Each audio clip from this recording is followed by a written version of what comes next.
ದೇವರ ನಾಮಕ್ಕೆ ಸ್ತೋತ್ರವಾಗಲಿ. ಇಂದು ಕೂಡ ಈ ಜುಲೈ ತಿಂಗಳು, ಈ ವರ್ಷದ 7ನೇ ತಿಂಗಳನ್ನು ನೋಡುವಂತೆ ದೇವರು ಮಾಡಿದ ಕೃಪೆಗಾಗಿ ನಾವು ದೇವರಿಗೆ ಸ್ತೋತ್ರ ಮಾಡೋಣ. ಕಳೆದ 6 ತಿಂಗಳು ದೇವರು ನಮ್ಮೆಲ್ಲರನ್ನು ಕಾದು ಕಾಪಾಡಿ ನಮ್ಮ ಸಂಗಡ ಮಾತನಾಡುತ್ತಾ, ನಮ್ಮನ್ನು ಬಲಪಡಿಸುತ್ತಾ, ನಮ್ಮನ್ನು ಆಯುಷ್ಕಾಲ ಕೊಟ್ಟು ನಮ್ಮನ್ನು ಬದುಕಿಸಿ 7ನೇ ತಿಂಗಳಲ್ಲಿ ಕಾಲಿಡುವಂತೆ ದೇವರು ಕೊಟ್ಟ ಕೃಪೆಗಾಗಿ ನಾವು ದೇವರಿಗೆ ಸ್ತೋತ್ರ ಮಾಡೋಣ. ಎಲ್ಲರಿಗೂ ಒಂದು ಆಸೆ, ಒಂದು ಬಯಕೆ, ಎದುರು ನೋಡುವಿಕೆ, ಈ 7ನೇ ತಿಂಗಳಲ್ಲಿ ದೇವರು ಏನು ವಾಗ್ದಾನ ನಮಗಿಟ್ಟಿದ್ದಾರೆ ಎಂಬುದಾಗಿ ಎಲ್ಲರೂ ಒಂದು ಆಸಕ್ತಿಯಿಂದಲೂ ಬಯಕೆಯಿಂದಲೂ ನೋಡುತ್ತಾ ಇರಬಹುದು. ನಮ್ಮ ದೇವರು ಮಾತನಾಡುವ ದೇವರು, ವಾಗ್ದಾನದಲ್ಲಿ ನಂಬಿಗಸ್ತ ದೇವರು, ನಮ್ಮ ದೇವರು ನುಡಿದಿದ್ದನ್ನು ನೆರವೇರಿಸುವ ದೇವರಾಗಿದ್ದಾರೆ. ಹಾಲೆಲೂಯ. ಈ ಜುಲೈ ತಿಂಗಳಿಗೆ ನಾವು ನೋಡುವ ವಾಗ್ದಾನ, ದೇವರು ಕೊಡುವ ವಾಗ್ದಾನ ಯಾವುದೆಂಬುದಾಗಿ ನಾವು ಓದಿಕೊಳ್ಳೋಣ. ಏಷಾಯ 54ನೇ ಅಧ್ಯಾಯ 14ನೇ ವಾಕ್ಯ. ಐಸಾಯ 4 ಚಾಪ್ಟರ್ ವರ್ಸ್ 14. ಧರ್ಮವೇ ನಿನಗೆ ಆಧಾರ, ನೀನು ಹಿಂಸೆಗೆ ದೂರವಾಗಿರುವಿ, ನಿನಗೆ ಹೆದರಿಕೆ ಇರುವುದಿಲ್ಲ, ನಾಶನವು ದೂರವಾಗಿರುವುದು, ನಿನ್ನ ಹತ್ತಿರಕ್ಕೆ ಬಾರದು. ಹಾಲೆಲೂಯ. ದೇವರು ನಮಗೆ 2 ಕಾರ್ಯವನ್ನು ವಾಗ್ದಾನವಾಗಿ ಈ ತಿಂಗಳಲ್ಲಿ 1ನೇ ದಿನದಲ್ಲಿ ಕೊಡುತ್ತಾ ಇದ್ದಾರೆ. ಹಾಲೆಲೂಯ. ಮೊದಲನೆಯದಾಗಿ ದೇವರು ನಮ್ಮನ್ನು ಧರ್ಮದಲ್ಲಿ ತನ್ನ ನೀತಿವಂತಿಕೆಯಿಂದ ನಮ್ಮನ್ನು ಸ್ಥಾಪಿಸುವ ದೇವರಾಗಿರುತ್ತಾರೆ. ಆಧಾರವಾಗಿ ಆತನ ನೀತಿಯು ನಮಗೆ ಇರುತ್ತದೆ. ನಮ್ಮ ಅಸ್ತಿವಾರ ದೇವರೇ ಆಗಿದ್ದಾರೆ, ನಮ್ಮ ನೀತಿವಂತಿಕೆ ಅಲ್ಲ. ಹಾಲೆಲೂಯ. ದೇವರ ನೀತಿವಂತಿಕೆ, ದೇವರು ನಮಗೆ ಬಹುಮಾನವಾಗಿ ಕೊಟ್ಟ ನೀತಿವಂತಿಕೆ ನಮ್ಮ ಆಧಾರವಾಗಿ ಇರುತ್ತದೆ. ಹಾಲೆಲೂಯ. ಅಂದರೆ ಏನು? ಇನ್ನು ಮುಂದೆ ನಮಗೆ ಅಳ್ಳಾಟ ಇರುವುದಿಲ್ಲ. ದೇವರು ನಮ್ಮನ್ನು ಈ ತಿಂಗಳಲ್ಲಿ ಸ್ಥಿರಪಡಿಸುತ್ತಾರೆ. ಹಾಲೆಲೂಯ. ನಮ್ಮನ್ನು ನೆಲೆಯಾಗಿ ಇಡುತ್ತಾರೆ. He will establish you in righteousness. Hallelujah. ದೇವರು ತನ್ನ ನೀತಿಯಿಂದ ನಮ್ಮನ್ನು, ತನ್ನ ಕೃಪೆಯಿಂದ, ತನ್ನ ದಯೆಯಿಂದ ನಮ್ಮನ್ನು ಮತ್ತೊಮ್ಮೆ ನಮ್ಮನ್ನು ವಾಪಸ್ ಕರೆದುಕೊಂಡು, ಹಾಲೆಲೂಯ, ದೇವರಿಂದ ನಾವು ದೂರ ಆಗಿರಬಹುದು, ದೇವರ ಪ್ಲ್ಯಾನಿಗೆ ಒಳಪಡದೆ, ದೇವರ ಚಿತ್ತವನ್ನು ಮಾಡದೆ, ದೇವರ ಸಂಪರ್ಕದಿಂದ ಕಡಿಯಲ್ಪಟ್ಟು, ದೇವರೊಟ್ಟಿಗೆ ಅನ್ಯೋನ್ಯ ಐಕ್ಯತೆಯಿಂದ ಕಡಿಯಲ್ಪಟ್ಟವರಾಗಿ ನಾವು ಅಳ್ಳಾಡುತ್ತಾ ಇರಬಹುದು, ದೇವರಿಂದ ದೂರ ಹೋಗಿರಬಹುದು. ಆದರೆ ದೇವರು ಹೇಳ್ತಾ ಇದ್ದಾರೆ ಗೊತ್ತಾ? ನಾನು ನಿಮ್ಮನ್ನು ಸ್ಥಾಪಿಸುವೆನು. ಧರ್ಮ ನಿನಗೆ ಆಧಾರವಾಗಿರುತ್ತದೆ.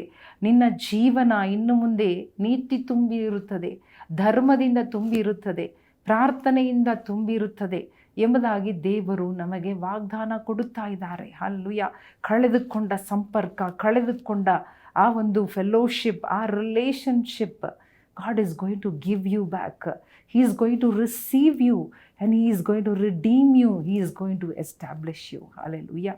ಅಳ್ಳಾಡುತ್ತಾ ಇದ್ದ ನಮ್ಮ ವಿಶ್ವಾಸದ ಜೀವನ, ಪ್ರಾರ್ಥನೆಯ ಜೀವನ, ಧರ್ಮದ ಜೀವನ ದೇವರು ಸ್ಥಾಪಿಸುತ್ತಾರೆ. ಹಾಲೆಲೂಯ.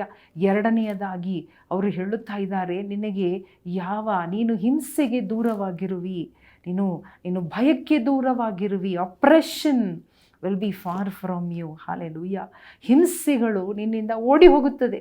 ದೇವರೊಟ್ಟಿಗೆ ಸಂಪರ್ಕ ಬರುವಾಗ, ದೇವರೊಟ್ಟಿಗೆ ಸಂಬಂಧ ಬರುವಾಗ, when you are in a strong relationship with God, every operation, every fear will leave your life. Hallelujah.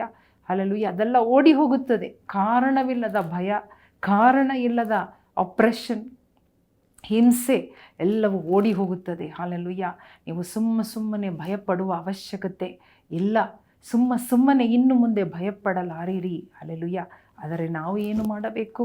ಇದೆಲ್ಲ ಅನುಭವಿಸಬೇಕಾದರೆ ನಮ್ಮ ಪ್ರಾರ್ಥನೆಯ ಜೀವಿತ, ನಮ್ಮ ಧರ್ಮದ ಜೀವಿತ, ನೀತಿವಂತಿಕೆಯ ಜೀವಿತ, ಕ್ಷಮಿಸುವ ಜೀವಿತ, ಪರಿಶುದ್ಧವಾದ ಜೀವಿತವನ್ನು ನಾವು ಕಟ್ಟಿಕೊಳ್ಳಬೇಕು. ಹಾಲೆಲೂಯ. ಪರಿಶುದ್ಧರಾಗಿ ಜೀವಿಸೋಣ, ಕ್ಷಮಿಸೋಣ, ಪ್ರಾರ್ಥನೆ ಮಾಡೋಣ, ಉಪವಾಸ ಮಾಡೋಣ, ದೇವರೊಟ್ಟಿಗೆ ಅನ್ಯೋನ್ಯವನ್ನು ಕಾಪಾಡಿಕೊಳ್ಳೋಣ, ಆ ಸಂಬಂಧವನ್ನು ಕಾಪಾಡಿಕೊಳ್ಳೋಣ. ಯಾವ ಕಾರಣಕ್ಕೂ ಅದು ಕಡಿಯಲ್ಪಡುವುದಕ್ಕೆ ಬಿಡಬಾರದು. ಹಾಲೆಲೂಯ. ಬಡವರಿಗೆ ಕನಿಕರ ತೋರಿಸುವ ಜೀವನ, ಕ್ಷಮಿಸುವ ಜೀವನ, ಪರಿಶುದ್ಧವಾದ ಜೀವನವನ್ನು ಅಳವಡಿಸಿಕೊಳ್ಳೋಣ, ಹೆಚ್ಚಿಸಿಕೊಳ್ಳೋಣ. Increase your prayer life, fast and pray. Be generous to other people, be forgiving, be loving to other people, love your enemies. ನಿಮ್ಮನ್ನು ಹಗೆ ಮಾಡುವವರು, ನಿಮ್ಮ ವೈರಿಗಳನ್ನು ಪ್ರೀತಿಸ್ರಿ, ಕ್ಷಮಿಸ್ರಿ. ಹಲ್ಲೆಲೂಯಾ. ಪರಿಶುದ್ಧತೆಯನ್ನು ಹೆಚ್ಚಿಸಿಕೊಳ್ಳ್ರಿ, ಕಾಪಾಡ್ರಿ. ಈ ವಾಗ್ದಾನಗಳು ನಿಮ್ಮ ಜೀವನದಲ್ಲಿ ನೆರವೇರುತ್ತದೆ. He will establish you in righteousness. Hallelujah. He will remove every oppression and he will, hallelujah, ನೀನು ಭಯ ನಿನಗೆ ಇರುವುದಿಲ್ಲ. ಭಯದಿಂದ ನೀನು ದೂರವಾಗಿರುವಿ, ಅದು ನಿನ್ನ ಹತ್ತಿರಕ್ಕೂ ಕೂಡ ಬರುವುದಿಲ್ಲ. ಹಲ್ಲೆಲೂಯಾ. ದೇವರು ಅಂತಹ ಒಂದು ಆಶೀರ್ವಾದವನ್ನು ವಾಗ್ದಾನ ಮಾಡುತ್ತಾರೆ. ಖಂಡಿತ ಅದನ್ನು ನೆರವೇರಿಸುತ್ತಾರೆ. Hallelujah, hallelujah. ಕಣ್ಣು ಮುಚ್ಚಿ ಪ್ರಾರ್ಥನೆ ಮಾಡೋಣವ. ದೇವರಿಗೆ ಕೃತಜ್ಞತಾ ಸ್ತುತಿ ಮಾಡೋಣ. 7ನೇ ತಿಂಗಳು, ಜೂಲೈ ತಿಂಗಳು ನಮಗೆ ದೇವರು ಕೊಟ್ಟಿದ್ದಾನೆ ಅಂದರೆ ನಿಜವಾಗಲೂ ದೇವರು, ಹಲ್ಲೆಲೂಯಾ, ನಾವು ನೋಡದ ಕಾರ್ಯಗಳನ್ನು ಈ ತಿಂಗಳಲ್ಲಿ ನಾವು ಹೊಂದಿಕೊಳ್ಳುವ ರೀತಿಯಲ್ಲಿ ಮಾಡುತ್ತಾರೆ. He will establish you, he will keep you far. ಅಂದರೆ ದೇವರು ನಿಮ್ಮನ್ನು ಸಂರಕ್ಷಿಸುತ್ತಾರೆ. He is promising you protection, he is promising you security. Hallelujah. ದೇವರು ನಿಮ್ಮನ್ನು ಸಂರಕ್ಷಿಸುತ್ತಾರೆ. ಯಾವ ಭಯ ನಿಮ್ಮನ್ನು ಮುಟ್ಟಲಿಕ್ಕೆ, ಯಾವ ಹಾನಿ, ಯಾವ ಕೇಡು ನಿಮ್ಮನ್ನು ಮುಟ್ಟದೆ, ನಿಮ್ಮನ್ನು ಅಳ್ಳಾಡಿಸದೆ, ಹಲ್ಲೆಲೂಯಾ, ಸ್ಥಿರವಾಗಿ ನಿಮ್ಮನ್ನು ಸ್ಥಾಪಿಸಿ ನಿಮಗೆ ಪುನಃ ನಿಮ್ಮನ್ನು ಆಶೀರ್ವದಿಸುತ್ತಾರೆ. ಹಲ್ಲೆಲೂಯಾ. ದೇವರೇ ನಿಮಗೆ ಸ್ತೋತ್ರ. ಈ ತಿಂಗಳು ನಿನ್ನ ಮಕ್ಕಳನ್ನು ಆಶೀರ್ವದಿಸುವುದಕ್ಕಾಗಿ ಸ್ತೋತ್ರ. ಕುಟುಂಬಗಳಿಗಾಗಿ ನಾನು ಪ್ರಾರ್ಥನೆ ಮಾಡ್ತಾ ಇದ್ದೀನಪ್ಪ. ಸೇವೆಗಳಿಗಾಗಿ ನಾನು ಪ್ರಾರ್ಥನೆ ಮಾಡ್ತಾ ಇದ್ದೀನಪ್ಪ. ಯೇಸುವೇ, ಒಂದೊಂದು ಮನೆತನಕ್ಕಾಗಿ ನಾನು ಪ್ರಾರ್ಥನೆ ಮಾಡ್ತಾ ಇದ್ದೀನಿ. ಒಬ್ಬೊಬ್ಬರ ಆರೋಗ್ಯಕ್ಕಾಗಿ ನಾನು ಪ್ರಾರ್ಥನೆ ಮಾಡ್ತಾ ಇದ್ದೀನಿ. ಒಬ್ಬೊಬ್ಬರ ಕ್ಷೇಮಕ್ಕಾಗಿ, ಅಭಿವೃದ್ಧಿಗಾಗಿ ಯೇಸಪ್ಪ, ಯೇಸುವೇ, ಸುಕ್ಷೇಮ ಉಂಟಾಗಲಿ, ಸಮಾಧಾನ ಉಂಟಾಗಲಿ. ಸ್ಥಾಪಿಸು ನಿನ್ನ ಮಕ್ಕಳನ್ನು.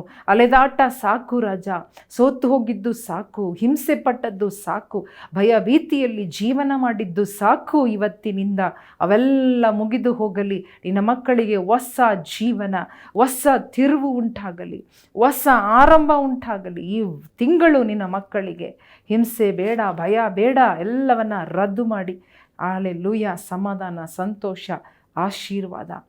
Thank you Lord. ಅವರನ್ನು ನೀನು ಸ್ಥಿರಪಡಿಸು ಸ್ವಾಮಿ.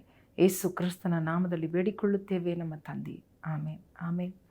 ಹಲ್ಲೆಲೂಯಾ. ಪ್ರಿಯ ಸಹೋದರ ಸಹೋದರಿಯರೇ, ದೇವರು ನಂಬಿಗಸ್ತರಾಗಿದ್ದಾರೆ. ಅವರು ನುಡಿದಿದ್ದನ್ನು ನೆರವೇರಿಸುತ್ತಾರೆ. ಅದು ನೆರವೇರಿಸುವ ತನಕ ಅವರು ನಿಮ್ಮನ್ನು ಕೈ ಬಿಡುವುದಿಲ್ಲ. ಅವರು ನಿಮ್ಮನ್ನು ಹಾಗೆ ಮಾಡುವುದಿಲ್ಲ, ನಿಮ್ಮನ್ನು ತಳ್ಳಿ ಬಿಡುವುದಿಲ್ಲ. ಅವರು ನಿಮ್ಮನ್ನು ಎಳೆದುಕೊಂಡು ಮತ್ತೆ ನಿಮ್ಮನ್ನು ಅಂಗೀಕಾರ ಮಾಡುತ್ತಾರೆ, ನಿಮ್ಮನ್ನು ಸ್ಥಾಪಿಸುತ್ತಾರೆ. ಎಲ್ಲ ಭಯಕ್ಕೂ ದೂರವಾಗಿರುವಿರಿ, ನಿಶ್ಚಿಂತೆಯಾಗಿರುವಿರಿ, ಭಯಪಡಬೇಡ್ರಿ. ದೇವರು ನಿಮ್ಮ ಸಂಗಡ ಇದ್ದಾನೆ. ದೇವರು ನಿಮ್ಮನ್ನು ಆಶೀರ್ವದಿಸಲಿ. ಆಮೇನ್.